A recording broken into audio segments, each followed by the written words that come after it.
Good afternoon.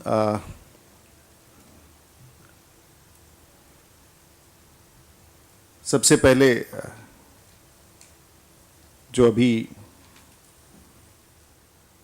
वर्तमान अर्थव्यवस्था है उस पर मैं कुछ टिप्पणी करना चाहूँगा. First I would like to speak on the black face of the economy. A government which has been rocked with scandals and uncertainty leaves behind a chapter which is a black chapter for the Indian economy. And possibly such a phase has never been witnessed ever in the history of independent India.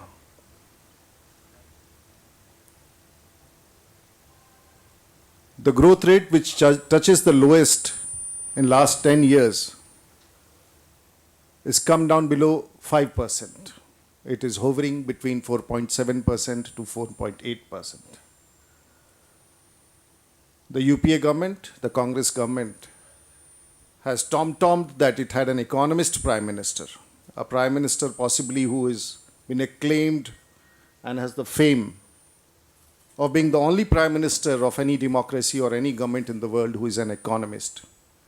And look what we have today.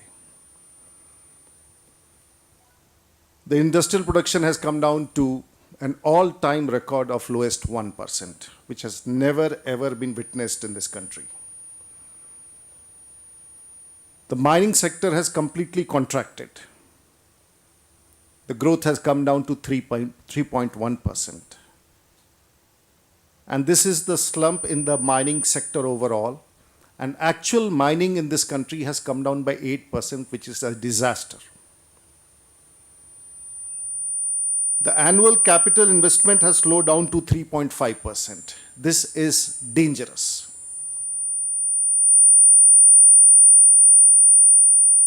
The infrastructure, which possibly is possibly a milestone for all growth, has slumped to 2.3%, which has never ever been witnessed. Public spending has gone down to all-time low of 0.6%. Has ever the country ever witnessed such an economic slowdown or an economic recession? India's sovereign rating is under a complete threat now. We are not discussing it, but the fact remains that India's sovereign rating is absolutely under threat. As I said, the private spending has hit the all-time low. And foreign funds, FDI, which is very essential for growth for any nation, in last 1 year has come down by $10 billion. Last year we were 35 billion US dollars. It has come down to around 22 billion US dollars, a decline of 38%.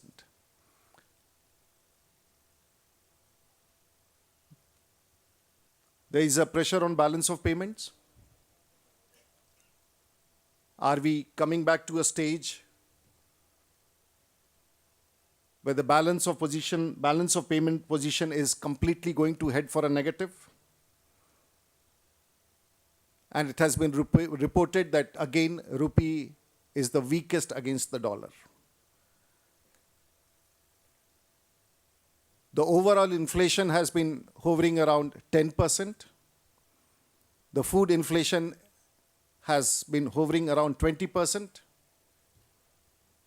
Price rise is a phenomenon which has been engulfing the nation. And here is a government which is the UPA government, Sonia Ji's government, Manmohan Singh's government, which is harping about Bharat Nirman. What a paradox. What a situation. The government has sent the economy in ICU, and they are talking about their achievements. Never ever in the history the economy has been in such a state. The Bharatiya Janata Party would like to ask from the economist prime minister, what does he have to say about this economic situation which is prevailing in this country? हमने ये सभी तथ्य इसलिए रखे हैं कि बहुत सारी चर्चाओं के बीच में देश की आर्थिक व्यवस्था के बारे में चर्चा नहीं हो पा रही है। और मैं इसलिए कह रहा हूं कि ये स्थिति जो आज भारत के भीतर है, जो अर्थव्यवस्था है, ये अपने आप में भारत के स्वतंत्र भारत के इतिहास में एक ऐसा अध्याय होगा जो एक काला अध्याय माना जाएगा आर्थिक व्यवस्था के लिए, और वो भी उसके कार्यकाल में जो दुनिया में किसी देश के लोकतंत्र के पास एक ऐसा प्रधानमंत्री हो जो आर्थिक विशेषज्ञ हो, और उसके कार्यकाल में ये स्थिति उत्पन्न हुई है। भारत के इतिहास में, आज़ाद भारत के इतिहास में ऐसी आर्थिक बदहाली देश ने कभी नहीं देखा था। औद्योगिक उत्पादन घट करके 1% हो गया है, जो पिछले 2 दशक में देखने को नहीं मिला। और मुझे लगता है कि जब औद्योगिक उत्पादन 1% पहुंचता है तो उसका सीधा सीधा संपर्क और संबंध रोजगार से होता है। खनन के क्षेत्र में जो गिरावट आया है, ऐसा देश के इतिहास में कभी नहीं रहा, और 3.1% खनन के क्षेत्र में गिरावट है। और खनन स्वयं पूरे क्षेत्र के अलग, खनन कार्यों में जो कटौती है वो 8% है। और निवेश जो संरचना में है, इंफ्रास्ट्रक्चर में है, वो पहली बार 2.3% आया है। पब्लिक स्पेंडिंग, जो आम खर्च है, जो सामान्य रूप से होता है, जो एक एक आदमी को प्रभावित करता है, वो 0.6% हो गया। और भारत के जो सॉवरेन रेटिंग जिसे कहते हैं, इसका हिंदी अनुवाद मेरे पास प्राप्त नहीं है, वो अब खतरे में है। और दुनिया भर में आज भारत के सॉवरेन रेटिंग को, जिसके आधार पर दुनिया भर में उसे मानक दिया जाता है कि किस देश में कितना निवेश बाहर के लोग कर सके, आज वो अपने आप में खतरे में है। विदेशी पूंजी जो भारत में आता था वो लगभग सूख चुका है, समाप्त हो चुका है। और आज लगभग $10 बिलियन यानी कि लगभग 38% की गिरावट है एफडीआई में, जो निवेश की आवश्यकता होती है किसी भी देश के विकास के लिए। आज रुपये की ताकत डॉलर के सामने सबसे कमजोर है। मुद्रास्फीति, जो सामान्य मुद्रास्फीति है, वो लगभग 10% है। और खाद्य सामग्रियों का जो मुद्रास्फीति है वो लगभग 20% है। महंगाई चरम सीमा पर है। और वैसी स्थिति में जहां कांग्रेस के हमारे साथी भारत निर्माण की चर्चा कर रहे हैं, भारत निर्माण के बयान कर रहे हैं और तस्वीरें दिखा रहे हैं, वहीं मनमोहन सिंह की सरकार ने, सोनिया जी की सरकार ने, राहुल जी की सरकार ने हमारे अर्थव्यवस्था को आईसीयू में पहुंचा दिया है। आज के तमाम परिप्रेक्ष्य में भारतीय जनता पार्टी ये सवाल तमाम राजनीतिक माहौल में, तमाम और विषय जो देश को घेर रहे हैं, हम इस विषय को इसलिए प्रासंगिक बनाना चाहते हैं कि देश एक खतरनाक आर्थिक बदहाली के दौर से गुजर रहा है। और भारतीय जनता पार्टी राष्ट्रीय विकल्प के रूप में, राष्ट्रीय प्रतिपक्ष के रूप में, हम अपना दायित्व समझते हैं कि देश के लोगों को आज के आर्थिक बदहाली के कारण इस देश के समक्ष रखें। मैं इसी विषय को लेकर के आज आपके बीच में आया था। इस बीच में खाद्य सुरक्षा अधिनियम के बारे में कई चर्चाएं हो रही हैं, और हमने बार बार कहा कि खाद्य सुरक्षा अधिनियम पर हमारा कोई भी रिजर्वेशन नहीं है, हमारा कोई भी दूसरा मत नहीं है। ऐसे कानून अगर देश के बहुसंख्यक लोगों के लिए लाया जाता है, जो उनकी भलाई के लिए है, जो उनके पेट के भूख को मिटाने के लिए है, गरीबों के लिए है, तो भारतीय जनता पार्टी निश्चित रूप से इसका समर्थन देगी। लेकिन हमने ये विषय पर यह जरूर कहा है कि इस पर हम बहस करना चाहेंगे, क्योंकि खाद्य सुरक्षा अधिनियम के ऊपर कांग्रेस के भीतर ही विरोध है। उनके प्रमुख सहयोगी पार्टी एनसीपी के अध्यक्ष शरद पवार, जो स्वयं इस विभाग के मंत्री हैं, इस विभाग से संबंधित विभाग से मंत्री हैं, उन्होंने इस पर अपनी टिप्पणी दी है, अपना शंका जाहिर किया है। सरकार के भीतर एक मत नहीं है, और यूपीए की सरकार इसे आपाधापी में देश के सामने लाना चाहती है। आपको स्मरण होगा कि मनरेगा में जब यह सवाल उठा था कि देश में इस कानून को लागू होने पर देश में प्रत्येक गरीब को 100 दिन का रोजगार सृजन करने का मौका मिलेगा प्रत्येक वर्ष, और ये कहा गया था कि इस देश में हर हाथ को जिसको काम नहीं हो उसे 365 दिन में 100 दिन का रोजगार मिलेगा।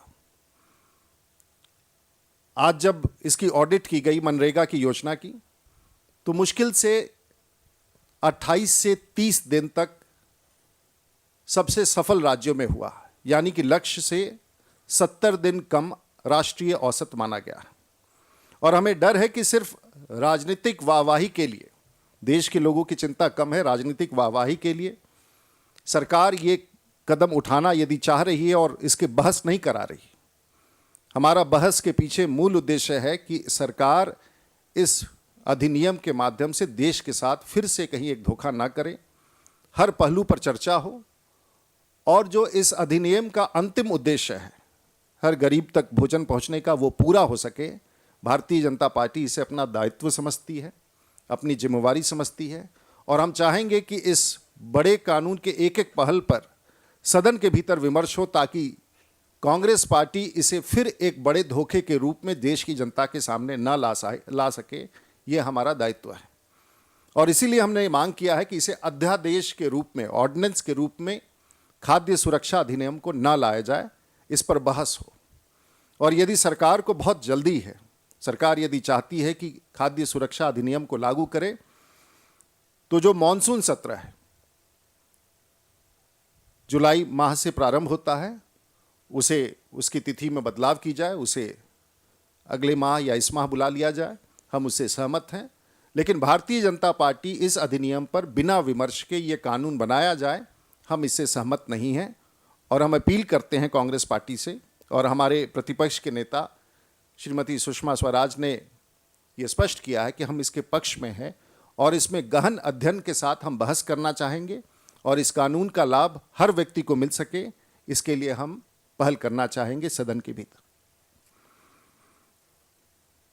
कुछ समाचार नक्सलवाद के प्रभावित क्षेत्रों में जिस प्रकार से घटनाएं घटी हैं, हमने चिंता व्यक्त किया है, और हमने कहा है कि जिस प्रकार से छत्तीसगढ़ में 28 लोगों की हत्या की गई, जिसमें प्रमुख कांग्रेस के सदस्य भी थे, हमने चिंता भी व्यक्त किया, हमने अपनी संवेदना प्रकट की। हमारे माननीय राष्ट्रीय अध्यक्ष ने जाकर के परिवार वालों से संवेदना व्यक्त की, और हम समझते हैं कि नक्सलवाद किसी एक राज्य का मामला नहीं है, it's a trans boundary issue, ये कई राज्यों के बीच में है। लेकिन घटना के बाद कई सारे सवाल उठे। भारतीय जनता पार्टी इस पर, हमने स्पष्ट कर दिया है कि हम किसी रूप से इस पर कोई अलग टिप्पणी नहीं करना चाहेंगे। तरह तरह के समाचार आ रहे हैं, एनआईए के माध्यम से जो समाचार आ रहे हैं, उसमें कई प्रकार के विषय उभर के आ रहे हैं। छत्तीसगढ़ के माननीय मुख्यमंत्री जी ने स्पष्ट किया है कि उन्होंने एक न्यायिक जांच बैठाई है, और एक निष्पक्ष जांच करने की उन्होंने जिम्मेवारी एक जज को सौंपी है। भारतीय जनता पार्टी इंतजार करेगी कि सभी तथ्य प्रकाश में आए, और जो विषय उभर के आ रहे हैं, जिसे एनआईए के माध्यम से या अखबार समाचार पत्रों के माध्यम से आ रहा है, ये सभी विषय जांच के अधीन है। हम चिंतित हैं नक्सलवाद से। नक्सलवाद एक प्रांत में केंद्रित नहीं है, पूरे देश को प्रभावित कर रहा है। आज देश के 85 जिले में लगभग 12 राज्यों में नक्सलवाद का प्रभाव दिख रहा है। ये स्वयं एक प्रश्न के उत्तर में गृह राज्य मंत्री ने राज्यसभा को दिया था। इसलिए हम चिंतित हैं, और नक्सलवाद देश की समस्या है, और हम इसमें मजबूती से लड़ने के लिए तैयार हैं, और सभी तथ्यों तक पहुंचने के लिए तैयार हैं। भारतीय जनता पार्टी का ऐसा मानना है।